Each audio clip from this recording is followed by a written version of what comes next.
साथ बहुत ज़्यादा गलत करने के बाद उससे ये उम्मीद करना कि वो माफ़ी दे दे, आपको माफ़ कर दे, और तो और फिर से पहले जैसा ही रहे आपके साथ, उसमें बदलाव नहीं आना चाहिए। वो इंसान आपके साथ हमेशा पहले जैसा रहना चाहिए, लेकिन आप उसके साथ ना पहले अच्छे थे ना बाद में अच्छे हैं, और आने वाले टाइम का तो पता ही नहीं। ये कैसे हो सकता है? एक बहुत छोटी सी स्टोरी है। एक बार एक बच्चा बहुत गुस्सेबाज था, बहुत गुस्सा आता था उसको। तो उसके पिता ने क्या किया कि उससे बोला कि जब तुम्हें बहुत गुस्सा आता हो तो तुम ये कील, एक लकड़ी का एक बहुत बड़ा सा बोर्ड था, कहा जब भी तुम्हें गुस्सा आए उसको उसमें ठोक देना। देखा ठीक है। जब उसे बहुत तेज़ गुस्सा आती थी तो वो जाता था और उसमें एक कील ठोक देता था। और फिर उसके पिता ने कहा कि जब तुम्हें लगे कि तुम शांत हो और खुश हो तो तुम उस जो लकड़ी की बोर्ड में जो कील ठोकते हो उसमें से एक कील निकाल दिया करना। बेटा राजी हो जाता है। बस उसने यही किया। जब उसे गुस्सा आती थी वो एक कील उठाता था और उस बोर्ड पे ठोक देता था, और जिस दिन वो खुश होता था उस दिन वो एक कील बाहर निकाल देता था। ऐसा करते करते कुछ समय बीता। तो कुछ समय बीतने के बाद में उसने उसके पिता से पूछा कि पापा, आपने ऐसा मुझे करने के लिए बोला हुआ था, इसका क्या मतलब है?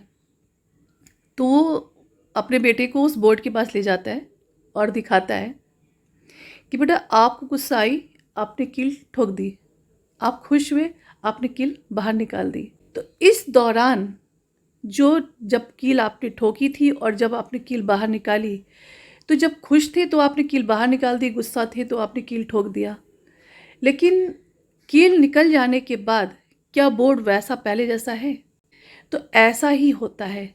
जब आप सामने वाले पर अपनी गुस्सा को निकाल रहे होते हैं, अपने गुस्से को दिखा रहे होते हैं, तो उस दौरान उस वक्त आप क्या क्या कर जाते हैं, क्या क्या बोल जाते हैं सामने वाले को, आप उस वक्त सेंस में नहीं होते हैं। लेकिन जब बाद में आप कूल डाउन होते हैं और खुश होते हैं तो आपको क्या लगता है कि वो सामने वाला इंसान आपके साथ हमेशा वैसे ही पेश आएगा जैसे कि आप गुस्से में उसके साथ बिहेव कर रहे थे? ऐसा बिल्कुल नहीं होता है। सामने वाला अगर आपको सुन रहा है, आपको बर्दाश्त कर रहा है, इसका मतलब बिल्कुल भी नहीं है कि आप उसके साथ कुछ भी कर सकते हैं। गलत चीज़ है ये। इसको रोकने की ज़रूरत है और समझने की, क्योंकि आपके गुस्से के दौरान जो चीज़ उसने फेस कर ली है, उसके दिल पर, उसके दिमाग पर, उसकी आत्मा पर आपके शब्दों ने जो इम्पैक्ट डाले हैं ना, वो बहुत गहरे होते हैं। तो गुस्से के दौरान आपको अपने शब्दों का ख्याल रखने की ज़रूरत है, और अपनी उस एग्रेशन वाली जो बिहेवियर है ना, उस पर फोकस करने की ज़रूरत है, अवेयरनेस की ज़रूरत है कि आप क्या कर रहे हैं।